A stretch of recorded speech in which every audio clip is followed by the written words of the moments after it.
Ce chapitre 7 va nous emmener à comparer la force des acides et des bases. Il fait partie du thème prévision de l'état d'un système. Commençons tout d'abord par parler des couples acido-basiques de l'eau. La demi-équation protonique nous montre que l'eau peut se dissocier en ions oxonium H3O+, et hydroxyde OH-. Nous obtenons ainsi l'équation de dissociation de l'eau, appelée aussi autoprotolyse de l'eau. En résumé, l'eau se dissocie en ions H3O+, et OH-, et à cette réaction est associée une valeur constante appelée Ke, produit ionique de l'eau. Sa valeur est à connaître et est égale à la multiplication des concentrations en ces deux ions, et vaut donc 10-14, elle est notée sans unité. On définit également le pKe qui est une grandeur plus commode à utiliser. Alors quel est l'intérêt de cette relation? Par exemple, nous connaissons le pH d'une solution établie à 11,7.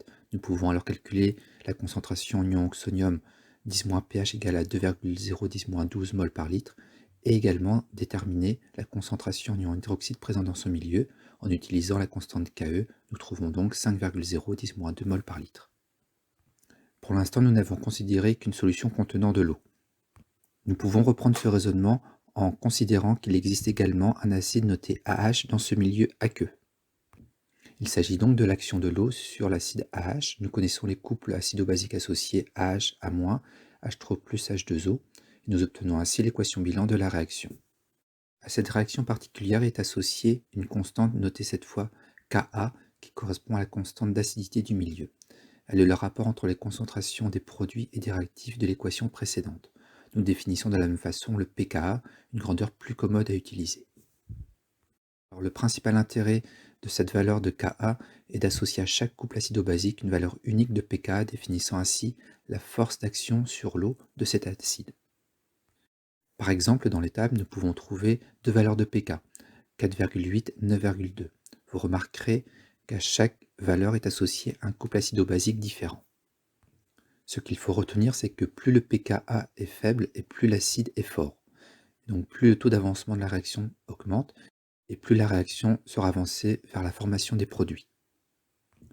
Par exemple, pour le premier couple, établi à un pK de 4,8, la réaction est fortement déplacée dans le sens direct numéro 1.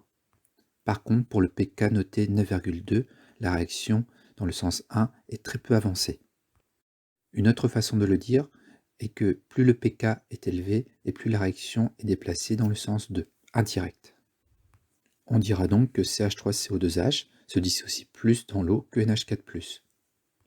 On a également voulu définir ce qu'était qu'un acide fort. Il s'agit d'une espèce chimique qui réagit totalement avec l'eau. La définition est également valable pour une base forte. Comment différencier un acide fort d'une base forte? Il suffit de regarder ses pK. Si le pK est inférieur à 0, le taux d'avancement sera égal à 1. Ici, le pK de l'acide vaut -10, et donc l'acide est particulièrement fort. De même, pour une base forte, le pK doit être supérieur à 14, le taux d'avancement sera également égal à 1. Sur cet exemple, le pK vaut 16, il s'agit donc d'une base forte. En conclusion, on peut dire que la constante Ke, produit ionique de l'eau, permet de déterminer l'acidité d'un milieu, alors que la constante Ka, constante d'acidité d'un acide, permet de connaître sa force de réaction par rapport à l'eau. Il est également important de connaître la formule chimique de quelques acides et quelques bases, dont vous retrouverez le listing sur cette page. Maintenant, nous allons essayer de voir comment prévoir la valeur d'un pH dans un milieu et de prévoir également la proportion d'acides et de bases présentes dans celui-ci. Pour cela, nous allons utiliser les diagrammes de prédominance et de distribution d'un acide et d'une base. Rappelons la réaction de base, l'acide AH réagit avec l'eau, sa constante d'acidité associée Ka. Attention, la relation encadrée en rouge du pH dépendant du pK a été trouvée à partir de l'expression de la constante d'acidité. C'est une démonstration à connaître. Cette relation encadrée en rouge va nous permettre de prévoir donc la valeur du pH connaissant pK et la concentration des différents acides et bases. Ce qu'il faut retenir, c'est que si le pH est égal au pK, alors la quantité d'acides et de bases conjuguées sont de même proportion. Si le pH est inférieur à pK, alors l'acide va prédominer. Alors que si le pH est supérieur à pK, la base conjuguée à- qui prédomine sur l'acide. Tout ceci peut être représenté sur un axe représenté en blanc ici, qui donne les valeurs de pH. En vert, nous symbolisons la valeur de pH égale à pK. L'acide en rouge prédomine pour des pH inférieurs à pK et la base A- prédomine pour des pH supérieurs à pK. Ceci s'appelle le diagramme de prédominance. Par exemple, nous connaissons le pK du couple 4,8.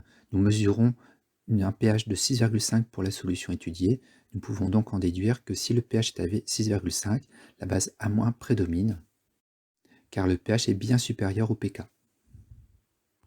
Alors il existe un autre type de diagramme qu'on appelle le diagramme de distribution, qui est une autre représentation des proportions d'acide AH et de base conjuguée A- selon le pH.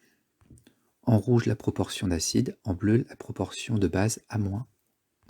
On remarque qu'à pH égale pK, le pourcentage d'acide et de base conjuguée est égal et vaut 50%. Alors toutes ces notions vont être importantes pour étudier quelques exemples d'études sur les acides et les bases. C'est ce que nous allons voir à la page suivante. Alors tout d'abord, l'exemple des acides aminés. Nous avons vu au chapitre précédent que ces acides aminés peuvent présenter au moins 3 formes, la forme acide, la forme amphion et la forme basique, qui dépend donc de la valeur du pH du milieu bien entendu. La forme chimique présente de l'acide aminé dépendra donc de la valeur du pH, dépendra donc indirectement de la valeur du pK de chacun de ces acides aminés. Nous avons donc 3 formes d'acide aminé possibles sur cet exemple, 2 valeurs de pK. Nous dirons donc que l'acide aminé ici était un diacide. Un deuxième exemple concerne l'indicateur coloré. Il s'agit d'une espèce acido-basique qui peut changer de couleur en fonction de la valeur du pH. Si nous prenons l'exemple du BBT, le bleu de bromothymol, nous pouvons représenter sur un axe de pH ces domaines de prédominance, HIN pour la forme acide et IN- pour la forme basique. Nous retiendrons que l'indicateur coloré change de couleur autour d'une valeur de pH égale à pK. Une zone sensible apparaît autour de cette valeur à plus ou moins une unité. Ici, cette zone sensible permettra à l'indicateur coloré d'avoir une couleur verte, couleur intermédiaire entre le jaune et le bleu.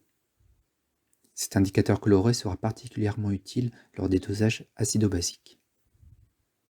Un dernier exemple avec la solution tampon. Il s'agit donc d'une solution dont le pH varie peu par ajout d'acide, par ajout de base ou par dilution.